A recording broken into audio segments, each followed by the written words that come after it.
રંગ અવધૂત મારો,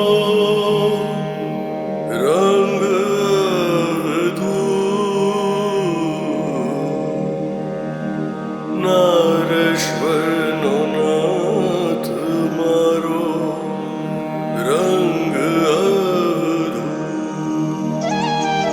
રંગ અવધૂત મારો, રંગ અવધૂત નારેશ્વરનો નાથ મારો, રંગ અવધૂત.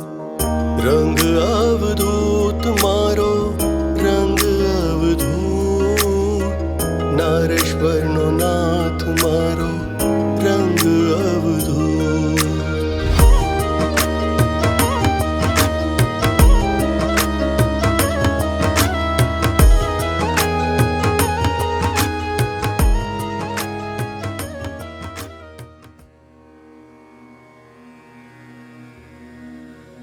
અલખ કહે અવધૂતની અગમ્ય લીલા અપાર, ગાતા સુણતા ભક્તનો થાય બેડો પાર.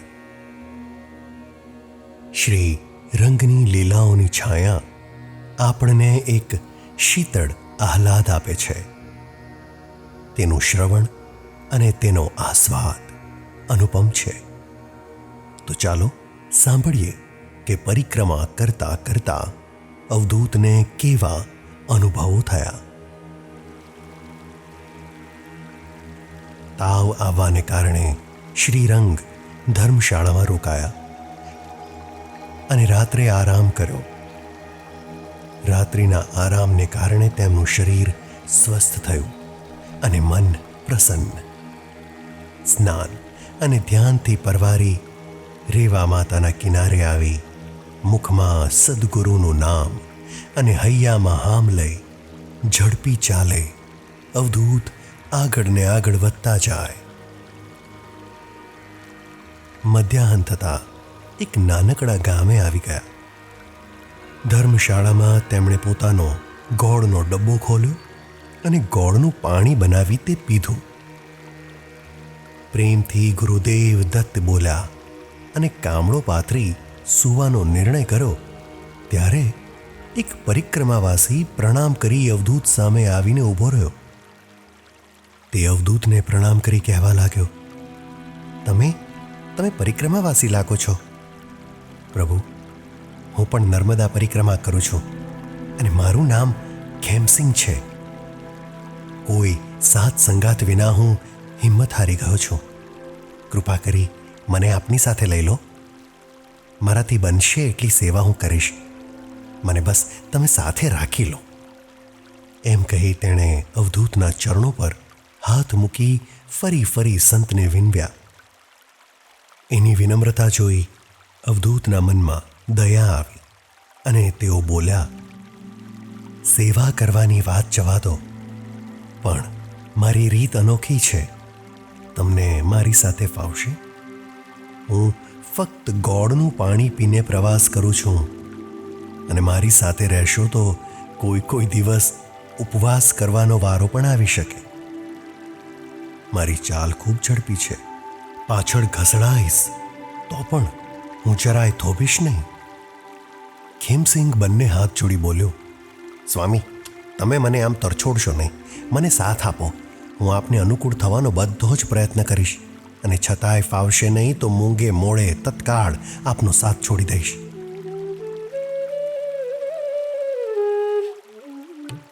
આવા ભોળા ભક્તને જોઈ અવધૂતે તેના પર દયા કરી અને તેને સાથે રાખી લીધો. બીજે દિવસે સવારમાં ખેમસિંગ સાથે અવધૂત ત્યાંથી નીકળ્યા. ભોળો ભાવિક એવો ખેમસિંગ અવધૂતને અનુકૂળ થઈને ચાલતો. અવધૂતજી સાથે રહેવાથી ખેમસિંગને રોજ સ્વાદિષ્ટ ભિક્ષા વણ માંગે મળી જતી. અવધૂતનું પ્રભાવશાળી વ્યક્તિત્વ જોઈ ભક્તો તેમના માટે વિવિધ ભિક્ષા લઈ આવતા. અવધૂતજી તો એકલું ગોળનું પાણી પીતા, તેથી બધી જ ભિક્ષા ખેમસિંગને મળી જતી. આમ રોજ નવું ભોજન ખેમસિંગને મળતું. તેને ખૂબ આનંદ થતો. વળી અવધૂત માટે ભક્તો ખૂબ ભાવથી બધી સગવડો કરતા. તેથી આ બધી સગવડો ખેમસિંગને પણ મળી રહેતી. અવધૂતજી સવાર પડતા પ્રાણાયામ અને યોગ ક્રિયાઓ કરતા. ઘણીવાર શરીરમાં પિત્ત પ્રકોપ થઈ આવતો ત્યારે તેઓ બ્રહ્મદાતણની ક્રિયા કરતા. ખેમસિંગ આ બધું જોતો અને મનમાં વિચારતો કે આ બધી યોગ ક્રિયાઓ મારે પણ શીખવી જોઈએ. શ્રીરંગને તે વારંવાર યોગ ક્રિયા શીખવવા વિનવતો. અવધૂતજી જોઈશું કહીને તેને તાળી દેતા, પણ આ તો યોગી બનવા માટે ઉતાવળો થઈ ગયો હતો. એક દિવસ અવધૂતજી પ્રાતઃકાળે બ્રહ્મદાતણની ક્રિયા કરતા હતા. તે સમયે ખેમસિંગે ધ્યાન દઈ બધું જોયું અને વિચાર્યું કે આમાં કંઈ જ અઘરું નથી અને વળી આ બધું જોખમી પણ નથી લાગતું. આ તો મારાથી પણ સહેલાઈથી થઈ જશે. લાવ, અવધૂતના માર્ગદર્શન વગર જ આ બધું જાતે કરું. એક દિવસ સવારે અવધૂતજી ધ્યાન કરતા હતા. ધ્યાનમાં એકદમ મગ્ન હતા. તે સમયે ખેમસિંગને થયું, આ તો બહુ સુંદર યોગ સર્જાયો છે. લાવ, હું આજે બ્રહ્મદાતણનો પ્રયોગ કરી જોઉં. તે 18 થી 20 ઇંચ લાંબી વડની એક મૂડી લઈ આવ્યો અને ઉદર સુધી તેને ઉતારવા ગળા વાટે તેણે તે મૂડી મોંમાં નાખી. પણ અર્ધે જ તે મૂડી અટકી ગયું અને હવે તે આગું પાછું થતું નહોતું. બહાર નીકળે નહીં કે અંદર જાય નહીં. હવે ખેમસિંગ ગૂંચવાયો કે કયો ઉપાય કરી આ મૂડીને બહાર કાઢવી. શ્વાસ લેવાય નહીં અને તેના પ્રાણ અદ્ધર થયા. આંખો ફાટી ગઈ અને શરીર થર થર ધ્રુજવા લાગ્યું. તેને અતિશય પીડા થઈ. ગળું સજ્જડ થયું અને અવાજ પણ નીકળે નહીં. તેની કાયા જાણે ધીરે ધીરે અશક્ત થવા લાગી અને પરસેવે રેપઝેપ થયો. અતિશય ગભરામણ થાય અને સામે સાક્ષાત મોત આવીને ખડું હતું. તે ભાન ભૂલવા લાગ્યો. પણ એનું સદભાગ્ય કે તે જ સમયે અવધૂતજી ધ્યાનથી મુક્ત થયા. નયનો ઉઘડતા જ તેમણે ચારે તરફ ખેમસિંગને શોધવાનો પ્રયત્ન કર્યો, પણ તે ક્યાંય દેખાતો નહોતો. હવે સદગુરુ ઊભા થયા અને ઊભા થઈને જુએ તો મોંમાં દાંતણ સાથે થોડે દૂર ખેમસિંગ મોત સાથે લડી રહ્યો હતો. તેને મરણોન્મુખ જોઈ દયાવંત સદગુરુ તેની પાસે દોડ્યા. ખેમસિંગને જોઈ તેઓ પરિસ્થિતિ પામી ગયા અને બોલ્યા, ગભરાઈશ નહીં, તું થોડી હિંમત રાખ, હમણાં જ હું દાંતણ કાઢી લઉં છું, તું હામ હારીશ નહીં. આમ કહી અવધૂતજીએ અપાર કોશિશ કરી ખેમસિંગને શીર્ષાસનની સ્થિતિમાં લાવ્યા અને પછી બહુ ધીરજ અને યુક્તિથી દાંતણ બહાર ખેંચ્યું. દાંતણ સાથે લોહી પણ નીકળ્યું. ખેમસિંગ બેભાન થઈને પડી રહ્યો. ધીરે ધીરે તેને ભાન આવ્યું. ખેમસિંગ દુઃખી થઈ બંને હાથ જોડી બોલ્યો, અવધૂતજી, મને ક્ષમા કરો. મેં બહુ મોટી ભૂલ કરી છે. હવે હું કોઈની દેખાદેખી નહીં કરું. સમજ વિના મેં જે મૂર્ખાઈ કરી છે અને આપણું આંધળું અનુકરણ કર્યું છે એનું ફળ મેં ભોગવી લીધું છે. આજે આપ મારી સાથે ન હોત તો મારી શી દશા થઈ હોત. આપને યોગ ક્રિયા કરતા જોઈ મને પણ યોગી થવાનો ચસ્કો લાગી ગયો. યોગનો કક્કો જાણું નહીં અને ફક્ત દેખાદેખીમાં પ્રયોગ કરવા લાગ્યો અને મારા અંગો ઢીલા થયા. પ્રભુજી, જીવનમાં હું કોઈનું પણ અનુકરણ નહીં કરું એવો પ્રણ લઉં છું. અવધૂતજીએ કહ્યું, ખેમસિંગ, અનુકરણ એક પ્રકારનું પાપ છે. દેખાદેખી જે પણ કરે છે તે હંમેશા દુઃખી થાય છે. જીવનમાં દરેક ક્ષેત્રમાં કોઈનું પણ કામ જોઈ તેને કરતા પહેલા એકવાર વિચાર કરી લેવો જોઈએ કે આના જેટલી મારી આવડત કે હિંમત છે કે પછી મારી પ્રકૃતિ, રુચિ અને શક્તિ શું એ કામ કરવા માટે યોગ્ય છે કે નહીં. કોઈનું જોઈને અદેખાઈમાં આવી જઈ વ્યર્થની જ હું હામ ભીડું છું. આવું વિચારી પછી જ તે કાર્ય શરૂ કરવું. જો કોઈ આ રીતે વિચાર કરે તો જગતમાં ક્યાંય પણ અને ક્યારેય પણ નિરાશ નહીં જ થવાય. ખેમસિંગ સ્વસ્થ થઈ જાય તે માટે એક દિવસ બંને ત્યાં જ રોકાયા.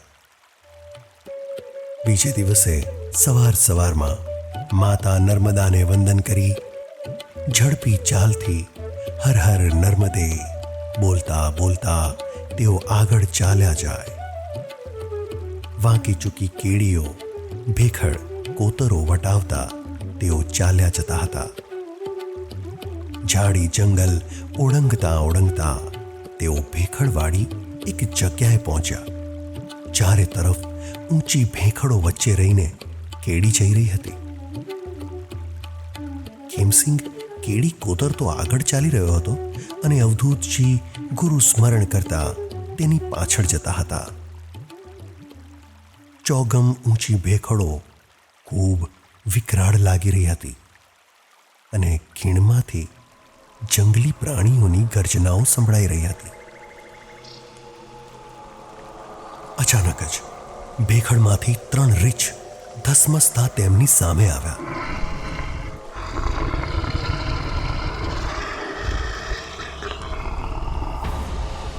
અવધૂતજી તો પ્રભુ સ્મરણ કરતા પોતાના ધ્યાનમાં મગ્ન થયા. તેમને કંઈ જ ખ્યાલ આવ્યો નહીં. પણ ખેમસિંગ ચાલતો હતો. તેણે આ 3 રીંછને જોયા અને ડરી જઈને ચીસ પાડી, અરે મરી ગયો, હવે હું બચી શકીશ નહીં. રડતો કકડતો પોતાના પ્રાણ બચાવતો તે આમ તેમ દોડીને મદદ માટે બૂમો પાડી રહ્યો હતો. તેનો અવાજ સાંભળી અવધૂતજી સ્વસ્થ થયા અને તેમણે ખેમસિંગને જોયો. અવધૂતજી ભાગો, અવધૂતજી ભાગો, નહીં તો આ 3 રીંછ આપણું કોડિયું કરી જશે. અવધૂતજીએ તેને ધીરજ રાખવા કહ્યું. ગંભીર થઈ તેઓ બોલ્યા, આમ દોડ કરીશ નહીં. તું ધીરજ રાખ. જાજી બકબક કર્યા વિના તું મારી પાછળ આવી જા. થોડી હિંમત રાખ. રીંછ આવશે તો પહેલા મને ખાશે. તે સમય દરમિયાન તું ભાગી જજે.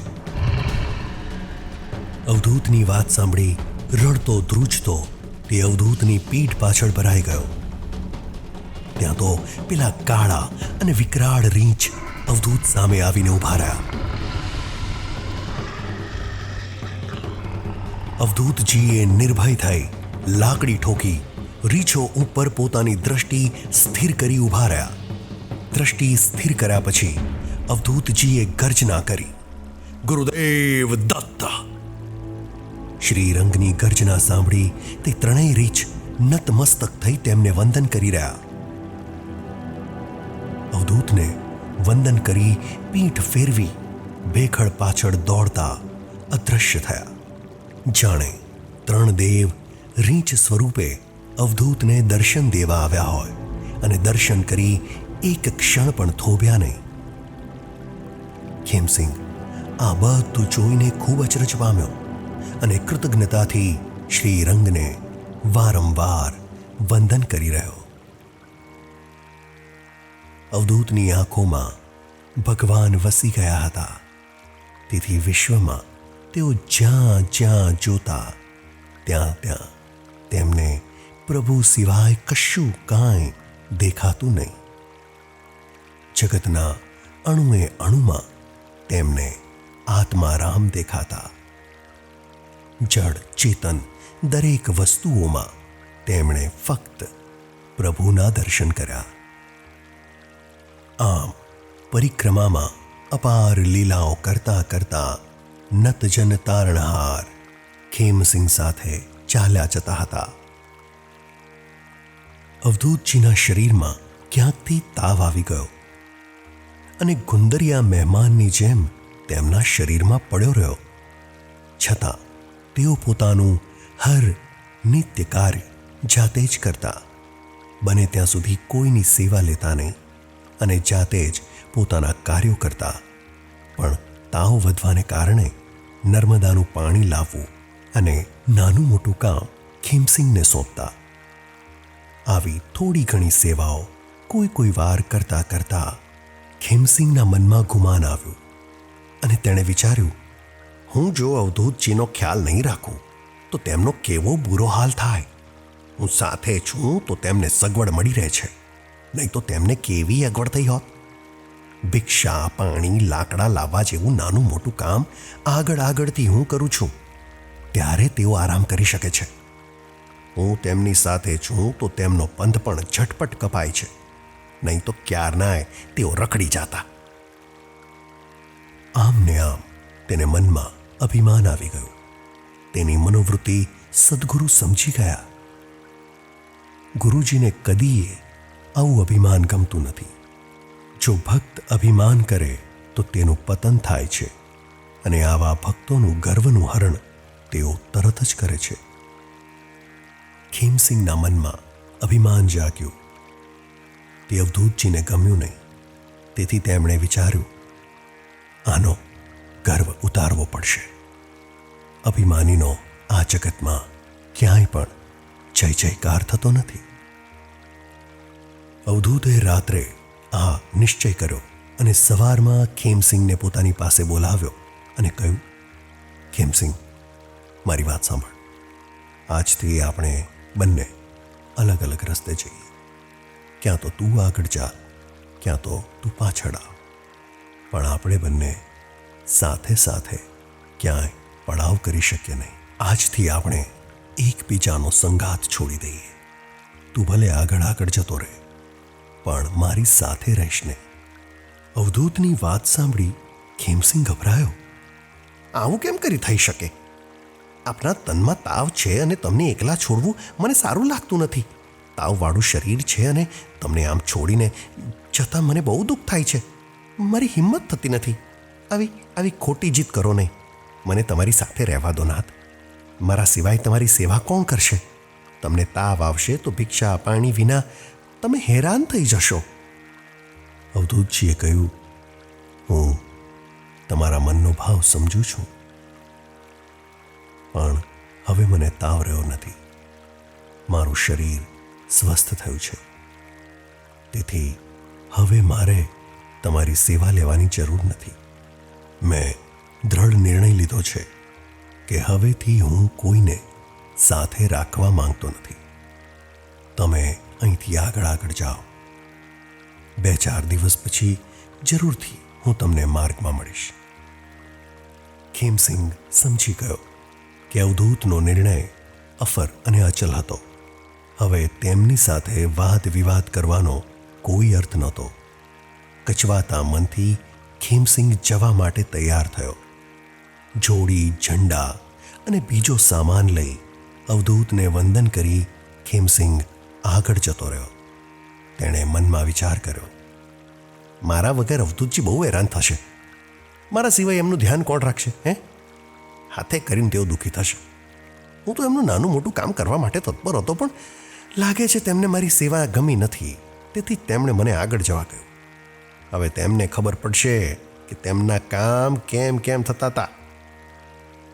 આવા તર્ક વિતર્ક કરતો ખીમસિંહ આગળ વધતો જતો હતો. એક સુંદર એવું ગામ જોઈને તેને ત્યાં જ મુકામ કરવાનો વિચાર આવ્યો. તેથી તે આખું ગામ ફરી વળ્યો. ત્યાં કોઈએ પણ તેને મુકામ કરવા દીધો નહીં. એટલું જ નહીં, પણ કોઈએ ઘરના ઓટલા પર પણ તેનો સામાન મૂકવાની પરવાનગી આપી નહીં. તેથી કંટાળી તે આગળ એક બીજા ગામે આવી ગયો. તેના પાદરે એક મંદિર હતું. તેના ઓટલા પર તેણે મુકામ કર્યો. હવે તેને ખૂબ ભૂખ લાગી હતી. તેની ભિક્ષા માટે પાત્ર લઈ તે ગામમાં ગયો. આખા ગામમાં ઘરે ફરી વળ્યો, પણ પેટ ભરવા પૂરતું પણ અનાજ ક્યાંકથી પણ મળ્યું નહીં. થોડું ફર્યા પછી કોઈએ લુખું સૂકું અને વાસી ખાવાનું તેને આપ્યું. તે લાવીને ખાતો હતો ત્યારે તેને અવધૂતજીની યાદ આવી. અવધૂતજી સાથે હતા ત્યારે માંગ્યા વિના રોજ મિષ્ટાન મળતું હતું, અને આજે આ વાસી થઈ ગયેલું ખાવા મળે છે. અવધૂતજી સાથે દરેક મુકામ પર રહેવાની બધી જ સગવડ મળી રહેતી હતી, પણ આજે તો કોઈ આરામ કરવા હોટલે પણ બેસવા નથી દેતું. હું થાકી ગયો છું હવે. ખેમસિંગ આવી રીતે પશ્ચાતાપ કરતા દુઃખી થતો હતો કે તેણે અવધૂતજીને જાણ્યા જ નહોતા, અને હવે મનમાં ડર લાગવા માંડ્યો કે હવે આ પરિક્રમા કેમ કરી પૂરી થશે. આમ ભૂખા પેટે રસ્તો કઈ રીતે કપાશે? પછતાવાના ઝરણામાં તેનું કર્મ જાણે ધોવાઈ ગયું અને તે પવિત્ર થયો. ત્યાં તો ઝડપી ચાલે આવતા અવધૂતજીને તેણે જોયા. તે દોડતો દોડતો તેમના ચરણોમાં પડ્યો અને ક્ષમા યાચના કરવા લાગ્યો. વારંવાર અવધૂતને વંદન કરે અને આંખોમાંથી અશ્રુધાર વહે. અવધૂતજીએ તેના ખબર અંતર પૂછ્યા, પણ તે બાપડો શું બોલે? અવધૂતજી તેની પરિસ્થિતિ પામી ગયા અને તેમણે કહ્યું, અભિમાનથી હંમેશા પતન થાય છે. ખેમસિંગ, મિથ્યા ગર્વને છોડી પ્રભુના ભજન કરતા રહો. જે ભાગ્યમાં લખ્યું છે તે પ્રમાણે બધાને સુખ દુઃખ મળતું રહે છે. અભિમાન શેનું કરવું અને શું કામ ગર્વથી ફૂલાઈ જવું? આમ ખેમસિંગને અવધૂતજીએ ગર્વ નહીં કરવાનો પાઠ ભણાવ્યો. ત્યાર પછી ખેમસિંગ અભિમાન ભૂલાવી શ્રીરંગની સેવા કરતો તેમની સાથે રહ્યો. થોડા દિવસો આમ સાથે ચાલી. અવધૂતજીએ એક દિવસ ખેમસિંગને છોડી દઈ એકલા જ આગળ પ્રયાણ કર્યું. આગળની રસમય કથાઓ આપણે માણીશું આવતા અધ્યાય. અવધૂત ચિંતન શ્રી ગુરુદેવ દત્ત.